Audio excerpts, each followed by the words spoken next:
Comienza el informativo con Carlos Eduardo Sánchez y Carolina Valladares.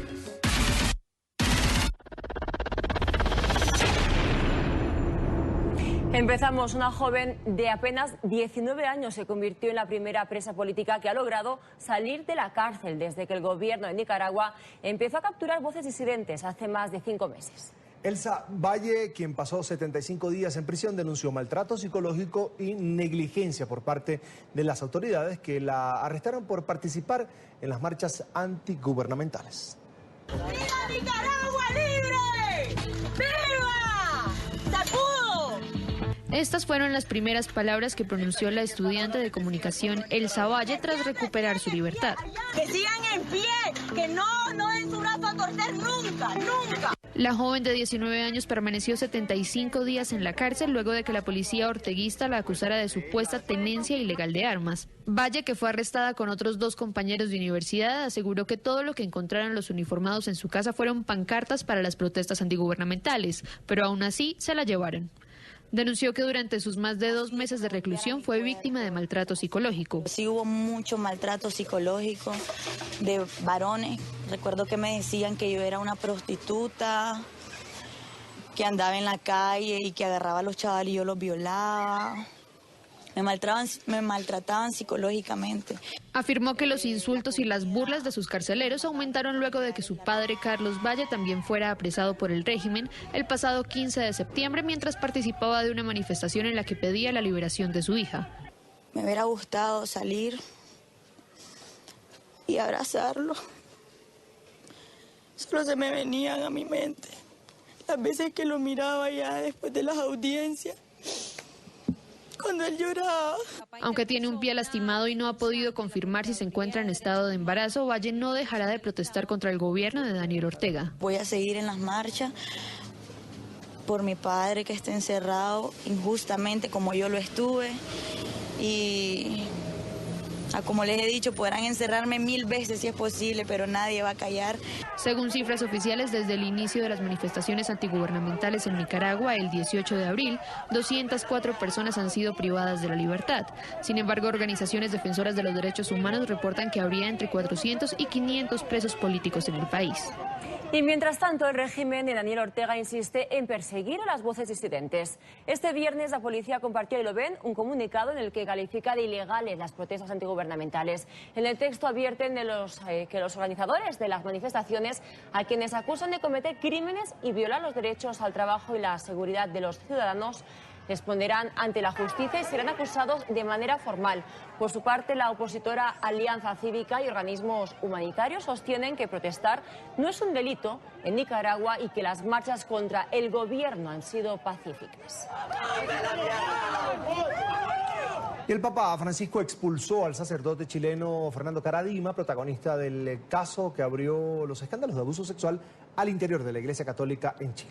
En un documento publicado por la Santa Sede se confirma que la decisión del pontífice hace parte de la limpieza y reestructuración que se comprometió a realizar el máximo jerarca de la Iglesia Católica en territorio chileno.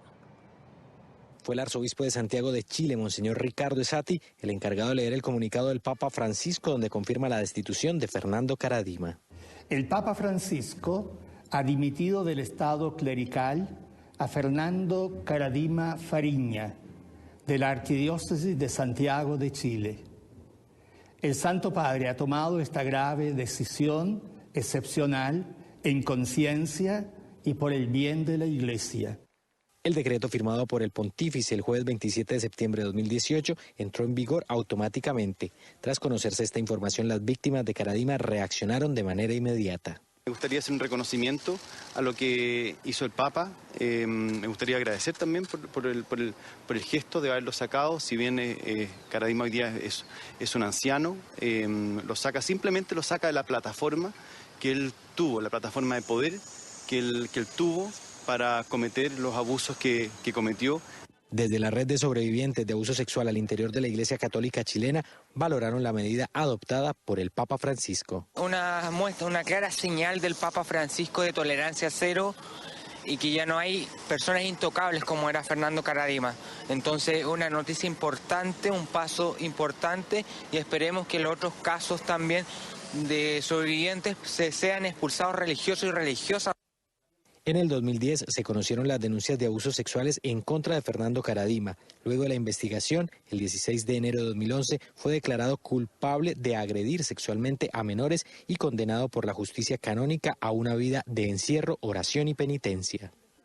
Desde el Ministerio Público chileno han señalado que continúan las investigaciones por los casos de abuso sexual al interior de la Iglesia Católica en Chile. Soy Juan Pablo Monsalve, este es un informe para NTN 24 desde Santiago de Chile. Y como un triunfo para las víctimas, así fue calificada por Jaime Concha, miembro de la Red de Sobrevivientes de Abuso Eclesiástico de Chile, la decisión del Papa Francisco de expulsar a Fernando Caradima. Concha saludó que por fin en la Iglesia Católica pues haya tolerancia cero ante los clérigos acusados de pederastia. La expulsión de Fernando Caradima hoy, junto con la de Cristian Prez la semana pasada, es una acción ejemplificadora del Papa Francisco para mostrar que hay tolerancia cero por fin en la Iglesia Católica en relación a los abusos sexuales. Es muy importante que hayan sido expulsados del Estado clerical estas dos figuras importantes de la Iglesia chilena, pero que han marcado, han crucificado, han destruido la vida de cientos de personas, de cientos de niños, jóvenes, adolescentes que buscaron un lugar seguro para vivir su fe católica y que fueron traicionados. Y esto es un triunfo de todos los ciudadanos, las ciudadanas, los hombres, las mujeres, los niños y sobre todo en nombre de todos aquellos que no pudieron soportar el recuerdo doloroso y se suicidaron y ya no están con nosotros. En nombre de ellos nosotros estamos alzando nuestra voz. Cambiamos de tema. Giro inesperado en el caso del juez Brett Kavanaugh, nominado al alto tribunal. El presidente de los Estados Unidos, Donald Trump, decidió que ordenará que el FBI investigue al magistrado antes de que el Senado vote su confirmación a la Corte Suprema. La decisión de Trump se da después de que el senador Jeff Flake sugiriese que la agencia federal lleve a cabo la investigación a las múltiples acusaciones de abuso sexual que pesan sobre el letrado. El Comité Judicial de la Cámara Alta hizo uso de la mayoría republicana para dar luz verde a la nominación de magistrado por 11 votos a favor y también 10 en contra. Todo ello un día después de que una de las supuestas víctimas de Kavanaugh acudiera a una sesión a contar su versión de los hechos ocurridos hace 36 años. En un giro histórico en Washington, D.C., el mandatario estadounidense Donald Trump pide al FBI investigar a su nominado al Supremo. Entre lágrimas y sonrisas, los manifestantes recibieron la noticia. La decisión de Trump llega horas después de que senadores republicanos votaran a favor de recomendar a Brett Kavanaugh al Pleno del Senado, pero no sin antes conducir una investigación sobre las acusaciones de acoso sexual por al menos 4 mujeres. Y creo que sería apropiado retrasar la votación en el Senado para al menos, pero no más de una semana, con el fin de permitir que el FBI lleve a cabo una investigación limitada en tiempo y perspectiva. El trato es que la investigación debe acabar antes del 5 de octubre. En un paso clave y pese a acusaciones de abuso sexual, el Comité Judicial del Senado votó a favor con 11 votos de 21 para recomendar a Kavanaugh. Con una mayoría de hombres republicanos, el senador Flake, con voto clave, le dio un giro a la confirmación tras pedir la investigación después de ser confrontado por 2 mujeres en el Congreso, una de ellas colombiana. Lo que usted está haciendo es permitiendo que alguien que en realidad violó a una mujer se siente en la Corte Suprema. Eso no es tolerable. Usted tiene hijos en su familia. Piense en ellos. Yo tengo 2 hijos y no puedo imaginarme que por los próximos años tendrán que tener a alguien en la Corte Suprema que ha sido acusado de violación a una mujer joven. ¿Qué está usted haciendo, señor? Los republicanos necesitan al menos 50 votos para lograr la confirmación de Brett Kavanaugh al Tribunal Supremo de Estados Unidos, en un Senado donde gozan de una corta mayoría de 51 legisladores a 49 demócratas. Desde Washington, Emiliana Molina, NTN 24. Asegurando estar cansada del caos y las bajezas de la política en los Estados Unidos, la ex primera dama Michelle Obama realizó una campaña para motivar la participación de los ciudadanos en las próximas elecciones. Señaló que solamente el 40% de los estadounidenses ejercen el derecho a votar en este tipo de elecciones de medio término. En Miami, Paola Serna con el reporte. Paola, buenas noches, adelante.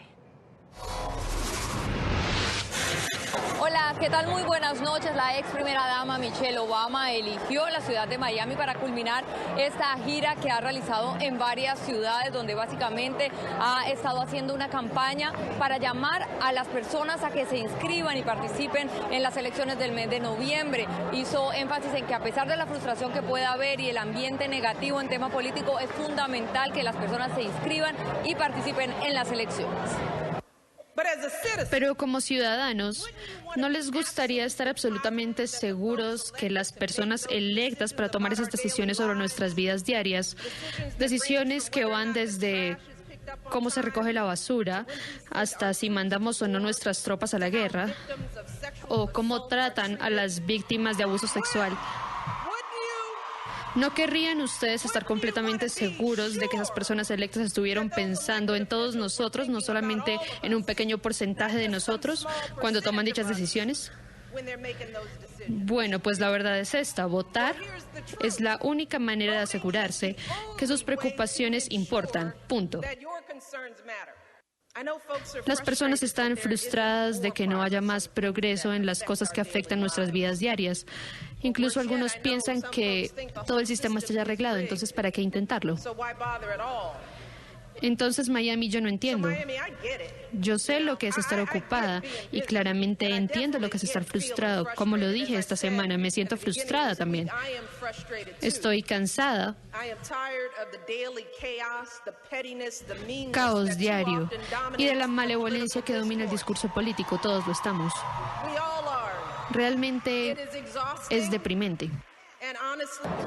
La ex primera dama hizo énfasis en que no viene apoyando a ningún candidato en esta gira que llevó a cabo alrededor de los Estados Unidos. Hizo el llamado a las personas para que se acerquen a inscribirse, ya que el último día para poderlo hacer es el 9 de octubre y así poder participar en las elecciones del mes de noviembre. Desde Miami informó Paola Serna para NTN 24. Paola, gracias. Vamos a avanzar con más noticias aquí en el informativo. Ante la Comisión Interamericana de Derechos Humanos de la OEA fue radicada una solicitud de medidas cautelares para 2 exjefes y un exguerrillero de la FARC. Nuestra cadena aliada Noticias RCN pudo establecer que uno de ellos precisamente es alias Jesús Santrich, sobre quien pesa un pedido de extradición de Estados Unidos por narcotráfico. El abogado que presentó la solicitud alega incumplimiento del Estado en los acuerdos de La Habana, firmado, recordemos, entre el gobierno de Santos y las FARC. Jesús Santrich es por ahora el único nombre que se conoce en el proceso de solicitud de medidas cautelares ante la Comisión Interamericana de Derechos Humanos. Los otros 2 nombres permanecen en reserva. He radicado hoy ante la Comisión Interamericana de Derechos Humanos solicitudes de medidas cautelares y denuncia en contra del Estado colombiano por la violación del Acuerdo de La Habana. Además del acuerdo en general, los excomandantes de la FARC consideran que no se ha cumplido con la ley 1820, mediante la cual el Estado concedió miles de indultos y amnistías a los integrantes de esta organización que no estaban incursos en delitos de lesa humanidad. El gobierno y las FARC se reunieron por primera vez esta tarde en el Ministerio del Interior en el marco de la Comisión de Seguimiento e Impulso a los Acuerdos de Paz. Escándalo en Colombia. Fue capturado el director de la cárcel llamada La Picota en Bogotá, la capital, cuando recibía un presunto soborno. El mayor retirado Luis Francisco Perdomo fue detenido cuando recibía más de $6.000 en efectivo por parte de un recluso. La Fiscalía colombiana asegura además que esta no sería la primera vez que el funcionario cometía este delito. Este es un informe de nuestra cadena aliada Noticias RCN. Este es el momento de la captura del director de la cárcel Picota de Bogotá, quien, según anunció la Fiscalía, fue detenido en el momento en que recibía el pago de un soborno. El fiscal cuestionó el sistema penitenciario. Sistema penitenciario requiere intervención inmediata. Fiscalía capturó en flagrancia al director de la Picota, mayor Luis Perdomo, cuando recibía pago de exigencia económica de 20 millones a interno. Fiscalía tiene evidencia de que había recibido otros 10 millones. Lamentable que estos hechos de corrupción se produzcan, sobre todo cuando tenemos esa situación tan grave en las cárceles y más desde la dirección de las cárceles, pero pues el que la hace la paga. El mayor Perdomo capturado fue hasta hace poco director de la cárcel de máxima seguridad de Valledupar. Y un nuevo testimonio podría empeorar la situación judicial de la expresidenta argentina Cristina Fernández. Fabián Gutiérrez, exsecretario privado de la actual senadora, pidió al juez Claudio Bonadío declarar como imputado colaborador en el caso de corrupción conocido como los cuadernos de las coimas. Gutiérrez presentó su solicitud este viernes, 2 días después de haber sido capturado por presuntamente haber formado parte de la asociación ilícita que habría liderado a la exmandataria. Según medios locales, Gutiérrez es una de las pocas personas que conoce el detalle de lo que hizo casi a diario Cristina Fernández durante su gestión como presidenta de la Argentina. El expresidente de Brasil, Luiz Inácio Lula da Silva, podría conceder entrevistas a medios de comunicación desde la cárcel. Así lo determinó este viernes la Corte Suprema de Justicia del país. La autorización fue concedida en respuesta a una reclamación de 2 periodistas del periódico Folha de Sao Paulo tras una negativa que se les había dado en agosto por hablar con el expresidente, condenado a 12 años de prisión por corrupción. Otra vez la red social Facebook vio comprometida su seguridad. La empresa informó que fue objetivo de un ataque por parte de piratas informáticos, lo que habría comprometido la información privada de cerca de 50 millones de cuentas. Sin embargo, la compañía señaló que está tratando el asunto de forma extremadamente seria, aunque la investigación apenas está en su fase inicial. Las cuentas comprometidas se fueron deshabilitadas como medida de precaución. El próximo día 5 de octubre será anunciada la lista de contenedores al Premio Nobel de la Paz. Y día a día, pues, crece la especulación de que nada más y nada menos que Donald Trump podría aparecer entre los nominados. La eventual nominación del actual presidente de los Estados Unidos se debería principalmente a sus avances hacia la desnuclearización de la península coreana. Tras su llegada a la Casa Blanca, Trump llegó a hacer creer a muchos que el mundo estaba al borde de una guerra nuclear. Sin embargo, sus acercamientos con el régimen de Pyongyang culminaron en una cumbre entre los 2 líderes en Singapur el pasado 12 de junio y en un acercamiento histórico entre las 2 Coreas.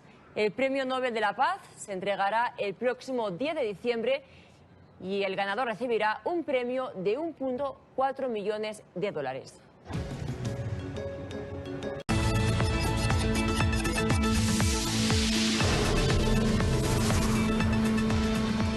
Primicia NTN 24. Nueva medida de presión de la comunidad internacional hacia Nicolás Maduro a través de esta carta, liderada por el senador estadounidense Marco Rubio y acompañada por los legisladores John Cornyn y Cory Gardner. Se insta al secretario de Estado Mike Pompeo a designar al régimen venezolano como un patrocinador del terrorismo.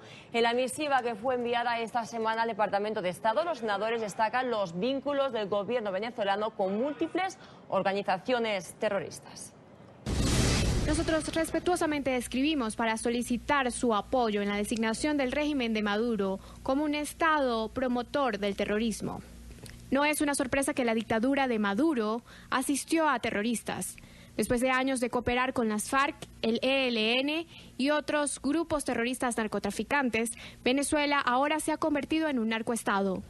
Donald Trump volvió a referirse a una eventual reunión con Nicolás Maduro. El magnate republicano no confirmó ni negó que se esté evaluando la posibilidad de un cara a cara con Maduro. Solo atinó a decir que esperará a ver qué pasa. Sobre la crisis en Venezuela, insistió en que la situación es un desastre. Las palabras del mandatario se registraron en medio de la reunión bilateral que sostuvo con su par chileno, el presidente Sebastián Piñera.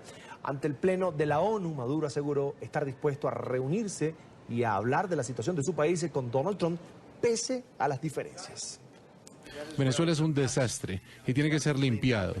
Y hay que cuidar a la gente. Muchas gracias. Horas antes de reunirse con Donald Trump, el presidente chileno estuvo en la sede de la OEA. Allí Sebastián Piñera instó a los países del hemisferio occidental a ayudar a recuperar la democracia en Venezuela, pero por medio del diálogo. Yo lo he dicho otras veces, yo creo que la opción militar no es una opción buena para este problema. Porque uno sabe cómo comienzan las intervenciones militares, pero nunca sabe cómo terminan. Las invasiones, la cantidad de muertos, el dolor, el sufrimiento que eso puede causar. Pero eso no significa que existe una enorme cantidad de otros mecanismos que tenemos que usar y cada vez con mayor fuerza y voluntad para ayudar al pueblo venezolano a recuperar su democracia y para forzar a un gobierno autoritario y no democrático a reconocer y respetar esos valores esenciales que son parte por lo demás de las ideas básicas que permitieron constituir esta Organización de Estados Americanos. Vamos ahora a Argentina porque crece la pobreza y hay además preocupación en el gobierno de Mauricio Macri. El Instituto Nacional de Estadística y Censo reveló que hay 750.000 personas más en situación de pobreza si se compara con 6 meses atrás. En 6 meses la pobreza en Argentina ha aumentado significativamente la población urbana. Esto se traduce a que 11.150.000 personas son pobres en el país, de los cuales el 4,9% son indigentes. Los datos entregados por el Instituto de Estadísticas Nacional se atribuyen al deterioro de los ingresos, una mayor inflación y menor ocupación laboral. Yo vengo a limpiar casa de familia 3 veces por semana, pero en realidad lo que tendrían que hacer el gobierno es bajar la inflación, porque la inflación es, no sé, yo de economía no sé, yo estudio abogacía, tuve algo de economía pero no soy experta, pero me parece que el gobierno tendría que mirar más el mercado. Es un gobierno neoliberal, o sea que nos afecta a todos. Por ejemplo, en transporte, yo me veo perjudicada porque vivo en Benavides, tengo que tomar 3 transportes para llegar a la facultad. Y dentro de todo no me puedo quejar, pero hay gente que de verdad no llega a fin de mes. Y bueno, entonces afecta a todo el mundo. Gente en la calle, gente indigente, desde que yo empecé la facultad hasta ahora, es increíble la cantidad de gente que aumentó, la gente que vende en los trenes, en los subtes. Se la rebuscan como pueden, pero no se puede esperar más de un modelo como este. Sí, en el supermercado cambian bastante los precios y bueno, y uno se dedica a comprar más que todas las ofertas y aprovechar las ofertas del día y nada más. 4 de cada 10 chicos viven en un hogar pobre. No, lo que he visto acá me llama mucho la atención, la gente durmiendo en la calle, un nivel de pobreza terrible, miseria total y los niños sobre todo durmiendo en la calle. Me ha desesperado esa situación realmente. El ministro de Economía, Nicolás Dujovne, reconoció que los salarios quedaron por debajo de la inflación. Yo particularmente no trabajo, trabajan mis papás y ellos me ayudan, pero la verdad es que hay mucha gente que sale a buscar trabajo y se complica también porque no hay oportunidades de trabajo. Tomando como dato los últimos 14 años, en la Argentina la pobreza ascendió al 41,4%. Un dato preocupante, teniendo en cuenta también las palabras del propio presidente Mauricio Macri, que el próximo informe que tendrán que dar seguramente también la pobreza irá en aumento. Se espera que pueda haber cambios para el año que viene. Lo cierto es que los argentinos están viviendo una situación de crisis como nunca antes la habían vivido. Desde Buenos Aires, este es un informe de Federico Juanto para NTN 24. Avanzamos. La reconocida periodista mexicana Carmen Aristegui anunció su regreso a la radio 3 años después de que la emisora MVS terminara su relación laboral con la comunicadora a raíz de la publicación de un reportaje sobre la llamada Casa Blanca del presidente de México, Enrique Peña Nieto. La periodista Carmen Aristegui anuncia su retorno a la radio en México. Según la comunicadora, que se dice independiente, esto sucede después de haber vivido un acto de censura descarada por parte del actual gobierno mexicano. Más de 3 años y medio que hemos estado fuera de la radio mexicana por un golpe de censura, hay que decirlo con todas sus letras, un golpe de censura producto de la investigación que realizamos como periodistas con la investigación llamada La Casa Blanca de Enrique Peña Nieto. Su regreso está acompañado de un cambio de gobierno, del cual reconoce su visión clara de una prensa libre e independiente. Que diga en voz alta alguien como él, ya en condición de presidente electo, que no es admisible que ocurra más la censura, que no es admisible que se den golpes de censura. Y muy importante que Andrés Manuel López Obrador tenga en mente y con claridad el significado de una prensa libre, el significado de una prensa independiente. Su regreso a la radio la califica como un triunfo en contra de la censura y un avance para la libertad de expresión. Yo creo que esta alianza, este anuncio, este paso que damos es un paso más en contra de la censura, es un paso más a favor de la libertad de expresión, es un paso más a favor de que los periodistas podamos hacer nuestro trabajo. Carmen Aristegui nunca se fue de los medios de comunicación, ya que continuaba sus transmisiones por internet. Ahora regresa a la radio en vivo, pero lo hace con la cadena radiofónica que hace aproximadamente 10 años también censurara a uno de los periodistas de mayor prestigio en el país, llamado José Gutiérrez Vivó. Confío en este nuevo contexto, confío en que el sexenio se acabó. Si nos han dado cuenta. 5, 4, 3, 2, adiós. Desde la Ciudad de México para NTN 24, David Romero. Y este viernes se celebró el Día Mundial del Acceso a la Información. En Venezuela, este derecho ha sido confiscado por el régimen de Nicolás Maduro, que ha instaurado como política de Estado la persecución a periodistas y a medios de comunicación. Para los venezolanos, el derecho de estar informado fue secuestrado por el Ejecutivo. Callar las voces disidentes ha sido la norma, una política de Estado que pretende esconder la cruda realidad del país. Mira, en líneas generales en Venezuela la excepción es tener acceso a la información y la norma es el secretismo o la ausencia de información. Hay una relación entre esa lógica de hostigamiento al periodismo independiente que da cuenta a partir de investigaciones propias o información de terceros de qué es lo que está pasando, y se castiga también a investigadores independientes que dan información sobre eso. Es decir, se pretende que efectivamente no hay información pública, pero además de eso, las informaciones que se construyen o que proporcionan investigadores, universidades, también se pretenden silenciar. Un ejemplo claro de persecución es el cierre de al menos 60 medios de comunicación y el bloqueo a portales web. Además, algunos medios demandados solo por replicar una información, como el diario El Nacional y el portal La Patilla, son los casos más recientes. Que esta sanción se aplica porque ellos reprodujeron una información del diario ABC en España. Y además, esta persona demandó en España y en Estados Unidos a periódicos que publicaron esa información y fue desestimada por esos tribunales. Entonces, estamos hablando de que hay ausencia de independencia del Poder Judicial, que hay un estándar que no es ajustado y que lo que se pretende es silenciar.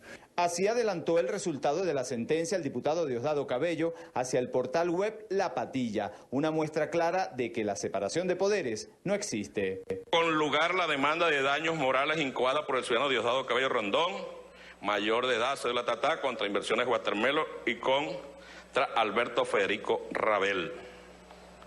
Se condena, papel y lápiz calculadora, Rabel, aquí dice, 2.000 millones de bolívares fuertes. Algunos ciudadanos señalan que el derecho a estar informados ha sido secuestrado por el ejercicio arbitrario del poder, que usa sus canales informativos para mentir. La información.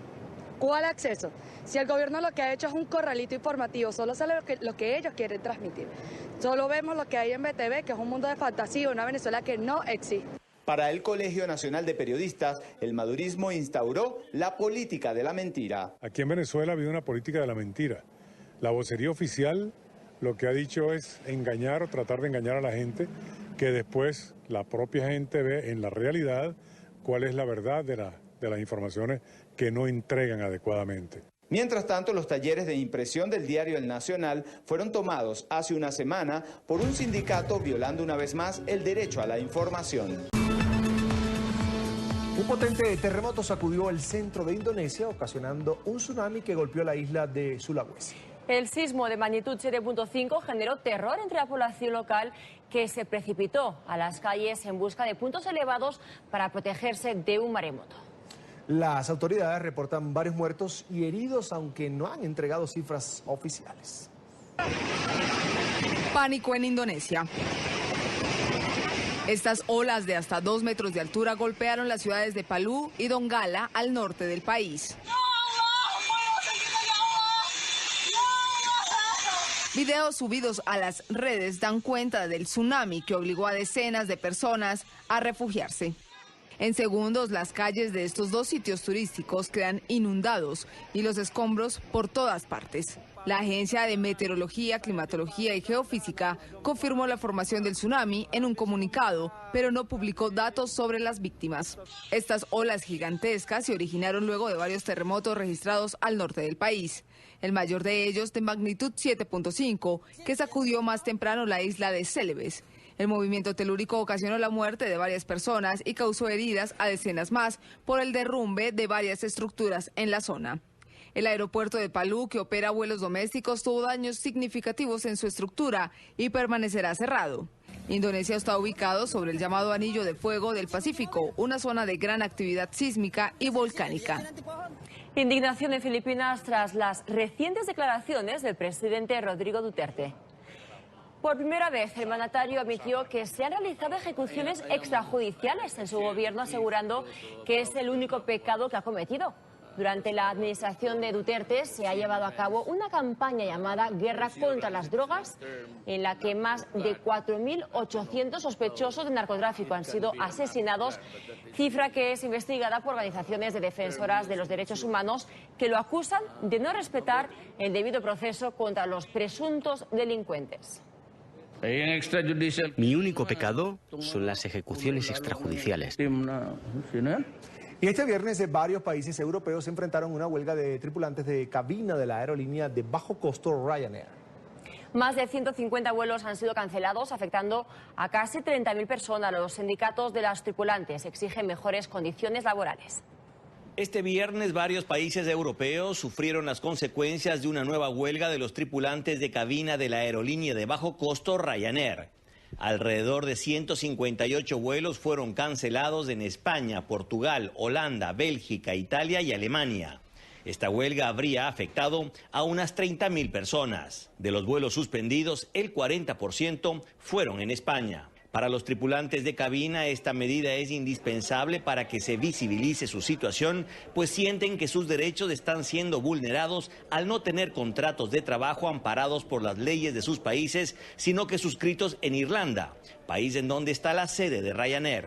Y eso es lo que aprovecha Ryanair para beneficiarse un poco pues, de costes laborales, de crear un ambiente de miedo y de coacciones y de amenazas entre los trabajadores y al final lo que es un problema de modelo perverso de contratación.